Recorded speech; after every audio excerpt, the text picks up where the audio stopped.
So one question I want to ask is specifically as an artist, we hear things like you say yes to everything and never turn down any opportunity.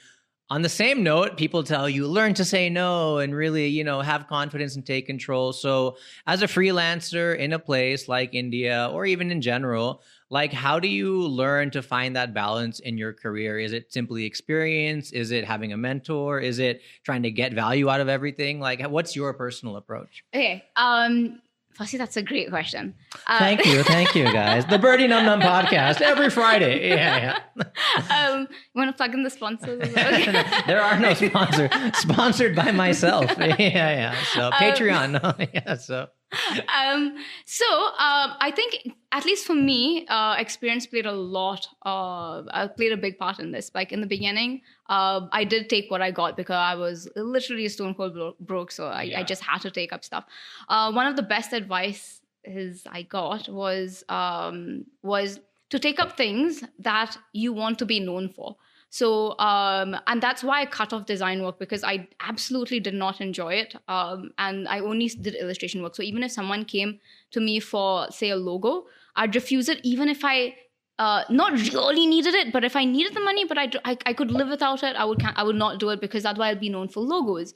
Okay. So that's one of the things that worked really well for me. I just took up illustration jobs and I grew it from there. Mind you, like initially, of course, I took up pretty much anything that came my way. Okay. So you did do the because to the young 21, 22-year-old out of Shristi?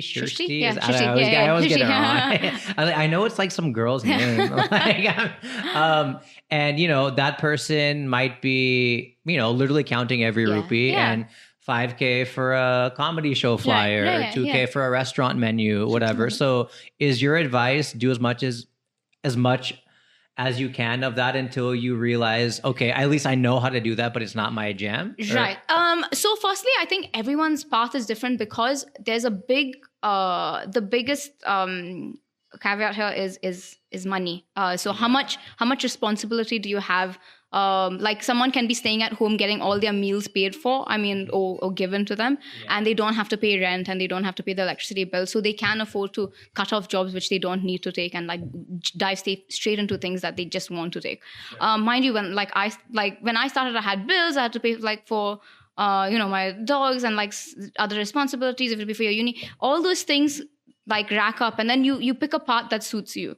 So there's never one size fits all with this question, but I think it's really important for people to understand, even if they're doing a job they don't like, and understand what they don't like, and understand what the part they really, really like doing, because that's the part you want to strive to do a little more, seeing if that works out to you in monetarily.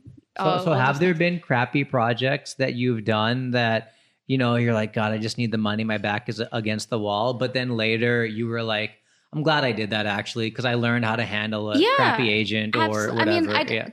Honestly, I can't remember if I actually had, besides one, I don't think I actually had a bad client. Really? I know, I'm okay, really everyone. Lucky. Really lucky.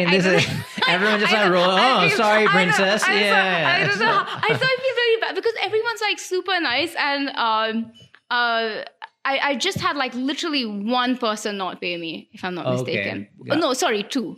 Two people. Yeah, but the second over one 9 years in India or whatever. Yeah, but the second one closed down. So I see. Oh, well. Yeah. So I didn't I don't know. I forgot the question. No, so I guess where I was wrapping the question up was basically how do you learn to pick and choose your work so that you can grow without being, I'm just not going to do that because, and then you're broke for 3 months. Yeah, exactly. Yeah. So I think also one more thing I do have to add to this, you pick things that you like doing. If you like doing scrapbooking, there's a very, very low chance you're going to make a living out of it. Sure. So you have to be realistic about it. There are going to be some parts of the job you're not going to like, and you have to understand that is part of the job. As a freelancer, I have to do my accounts monthly.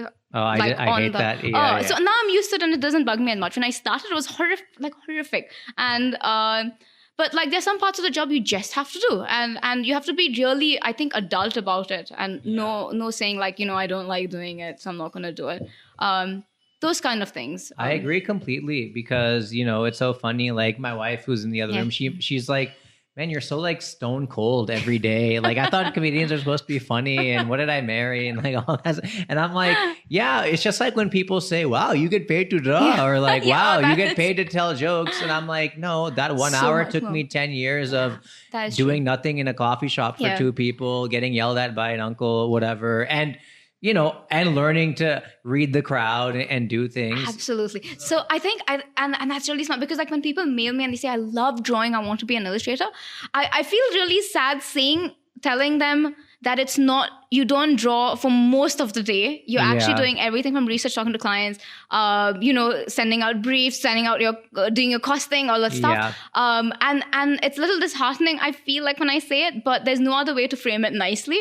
You just have to be like, realistically, you're just not going to be doing that for most of the time. You're just going to be actually doing other stuff. For sure. Yeah. Same thing with comedy. It's, I'm not sitting here writing jokes. Eventually you got to test them out. But once you do have 40 minutes of jokes, you got to market it, get people to watch it, make sure they talk about it, write reviews, and I think one of the big things, and I keep saying this, is that's the big difference between something being a hobby and a job, is all that in between stuff, which is not just pure enjoyment.